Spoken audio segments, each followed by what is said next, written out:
दोस्तों, हमें पिछैती गन्ने की बुवाई के समय क्या क्या डालना चाहिए, अर्थात कौन सा खाद डालना चाहिए, कौन सा कीटनाशक डालना चाहिए, कौन सा फंजीसाइड डालना चाहिए और इसके साथ हम क्या क्या डाल सकते हैं जिससे जो हमारे गन्ने की जो उपज है हमें ज़्यादा मिले, जिसमें लागत भी कम आए और ज़्यादा उपज लेकर जो क्वालिटी है वो भी शानदार आए।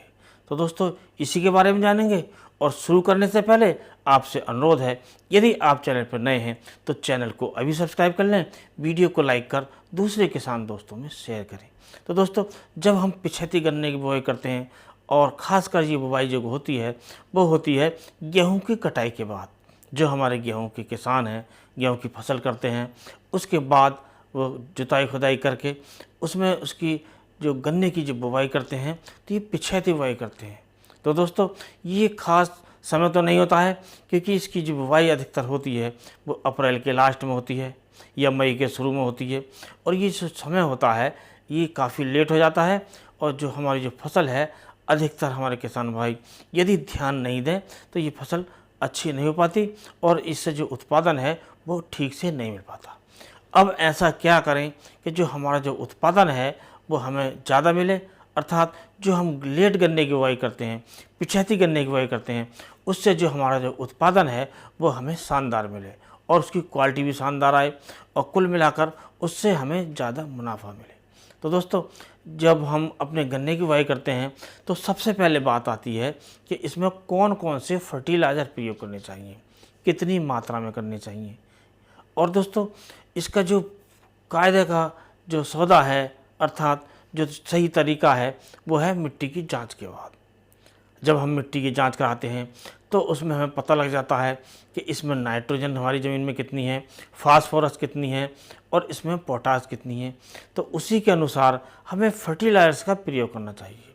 लेकिन हमारे अधिकतर किसान मिट्टी की जांच नहीं कराते हैं, तो इन किसान भाइयों के लिए अब चाहिए कि इसमें कौन कौन सा खाद कितनी मात्रा में डालना चाहिए। तो दोस्तों, इसका जो पूर्ति है खाद की वो हम कर सकते हैं, वो 3 तरीके से कर सकते हैं। सबसे पहला और सबसे सही जो तरीका है वो होता है हम इसकी जो पूर्ति करें वो सिंगल सुपर फास्फेट के द्वारा करें, अर्थात जो फास्फोरस की पूर्ति होती है वो सिंगल सुपर फास्फेट से करें। इसके लिए हमें 3 बोरे सिंगल सुपर फास्फेट लेना चाहिए और दोस्तों इसके साथ हमें लेना चाहिए 1 बैग यूरिया का। तो इससे फास्फोरस की पूर्ति हो जाती है, नाइट्रोजन की पूर्ति हो जाती है और इसके साथ 1 बैग लेना चाहिए हमें MOP का। इससे हमारी जो पोटास की पूर्ति हो जाती है और यही पोटास है जो हमारे गन्ने को जो विभिन्न रोग आते हैं उनसे बचाएगी, अर्थात उन रोगों से लड़ने की क्षमता इस पोटास में है।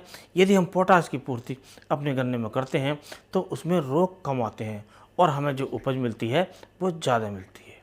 अब दोस्तों, बात आती है कि दूसरा तरीका क्या है, तो हमारे कुछ किसान भाई DAP का प्रयोग करते हैं। यदि हम DAP का प्रयोग करते हैं तो इसमें हमें करीब 1.5 बैग DAP का लेना चाहिए और उसके साथ क्योंकि दोस्तों इसमें नाइट्रोजन भी होती है, फास्फोरस भी होती है, लेकिन इसमें पोटास नहीं होती है। तो बुवाई के समय 1 बैग हमें पोटास का अर्थात MOP का भी लेना चाहिए बुवाई के समय। और दोस्तों, अब बात आती है तीसरे तरीके की। और कुछ किसान भाई, अधिकतर किसान भाई जो प्रयोग करते हैं वो करते हैं NPK 12-32-16 का प्रयोग। तो दोस्तों, इसमें जो तीनों तत्व होते हैं, नाइट्रोजन भी होती है, फास्फोरस भी होती है और इसमें पोटास भी होती है। लेकिन जो पोटास की जो मात्रा होती है इसमें थोड़ी कम होती है। तो इसमें हमें 15 किलोग्राम करीब हमें लेना चाहिए पोटास, अर्थात हम 15 किलोग्राम प्रति एकड़ के हिसाब से यदि इसमें हम पोटास की भी पूर्ति कर देते हैं तो हमारी जो संतुलित मात्रा पोटास की हो जाती है। तो कुल मिलाकर ये हमारा जो खाद हो जाता है ये संतुलित हो जाता है। इससे जो हमें जो उपज मिलती है वो ज़्यादा मिलती है।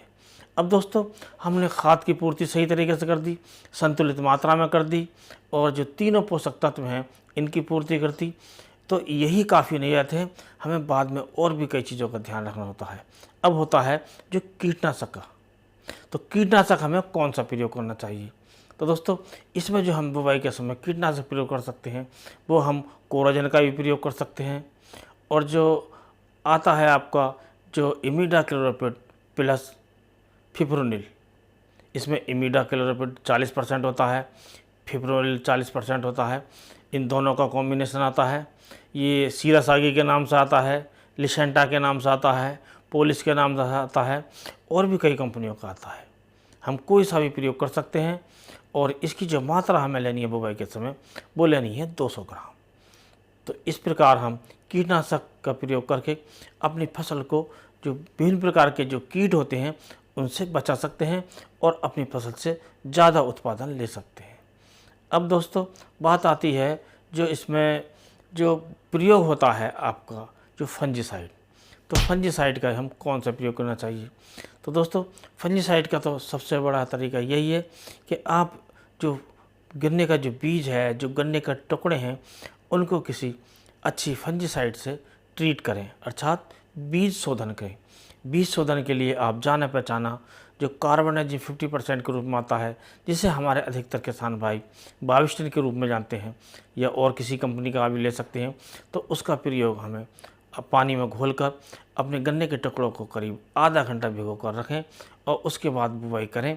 तो हमारा जो गन्ना है विभिन्न प्रकार की जो फफूंदी जनित बीमारी हैं इससे बचे रह सकती है। और दोस्तों यदि हम ये नहीं कर पाते हैं तो हमें जो प्रयोग करना है वो करना है सल्फ़र का। और सल्फ़र का जो प्रयोग हमें करना है वो करना है 80% WDG के रूप में आता है, उसका प्रयोग कर सकते हैं, या 90% के रूप में आता है।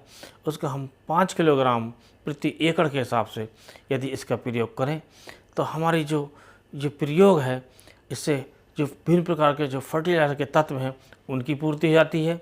और हमारे जो विभिन्न प्रकार के जो कीटनाशक हैं तो हम कीटनाशक का भी प्रयोग कर सकते हैं जो हमने बताए, और ये फंजीसाइड का प्रयोग हो गया।